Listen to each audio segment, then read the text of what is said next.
Thank you, Mr. Speaker. My question is to the Minister of Health and asks, what responsibility, if any, does he accept for the continuing exposure of 1 in 6 New Zealanders to unsafe drinking water? The Honourable Jonathan Coleman. Mr. Speaker, on behalf of the Minister of Health, under the Health Act, the Local Government Act and the Building Act, the relevant territorial authority has overall responsibility to ensure that every dwelling house or building has a safe and adequate drinking water supply. My officials and the Ministry of Health administer the Health Act, and I make sure they take their responsibilities seriously. Brendon Burns.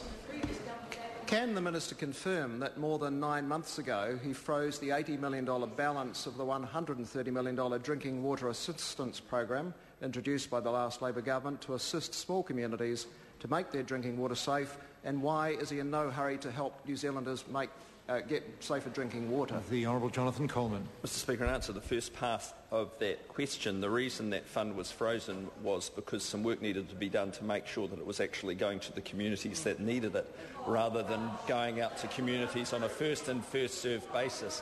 And we are determined that that money goes where it's going to have the greatest effect. So that's why that's happened. Brendon Burns. Thank you, Mr. Speaker. Is the Minister aware of public warnings in recent weeks from the Medical Officer of Health in Canterbury that a South Island-wide system is needed to alert mothers to the risk of blue baby syndrome because of rising nitrate levels in groundwater?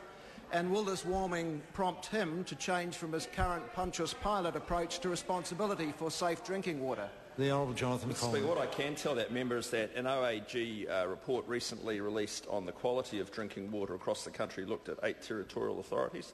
It looked at Canterbury. It said that the water supply there was actually safe, and it said that the people in Canterbury are well served in terms of their drinking water. Brendon Burns. Is the Minister actually aware that the Auditor-General's report in terms of Canterbury assessed Christchurch only, and even in Christchurch it found some of the city is drinking water graded D, which is not acceptable? The Honourable Jonathan Coleman. What I can tell that member is that the Canterbury water supply is actually safe. What that OAG report focused on was forecasting and ability to provide for the needs of communities into the future.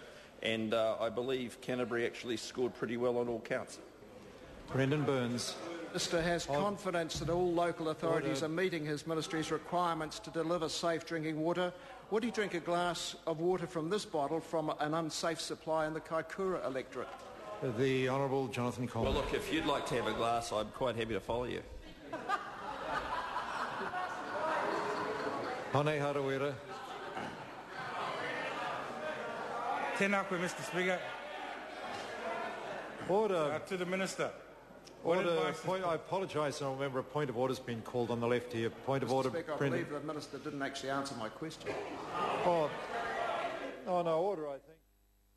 The only mistake the member made, he said if the Speaker was prepared to have a drink, he would have one, and I hope he didn't actually mean that. But he did, I think, mean that if the member was prepared to drink some of it, then the Minister would too, so he was indicating he would be prepared to drink it. Hone Harawira, supplementary question. Tēnā koe, Mr. Speaker.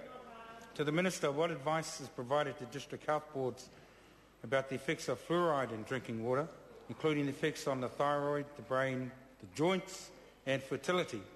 And how did this information influence Northland DHB in considering fluoridation of water supplies in Kaikohe and Kaitaia?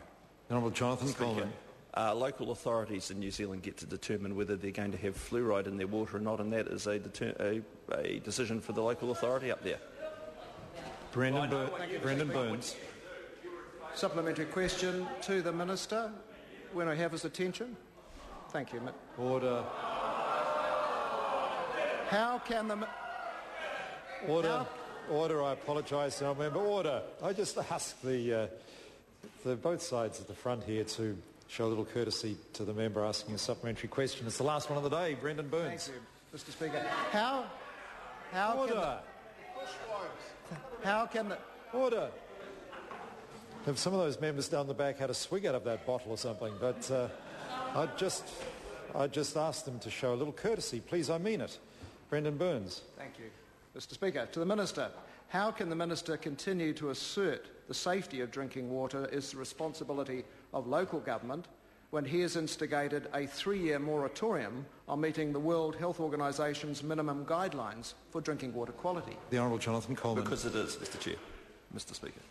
That point of order, Brendon Burns. I again ask the Minister to answer the question. Order. The member asked how can he assert something, and the minister answered that by saying because it is safe. Now the quality of the answer may not be to the member's satisfaction, but it is an answer to that question, and the public can judge the adequacy of it. And that brings. Is this a? It's just it's a clarification of. Is this a rules. point of order? Yeah. Okay. Point of order, Brendon Burns. Do I take it from your comments, sir, that the minister has said that drinking water is safe across New Zealand? Well, I'm not here to interpret the minister's answers, but I heard the minister say because it is safe, and that's. Does the minister want to correct his answer? Yes, my actual answer was because it is. Well, order. Because of the confusion that's arisen, I invite the member to repeat his question.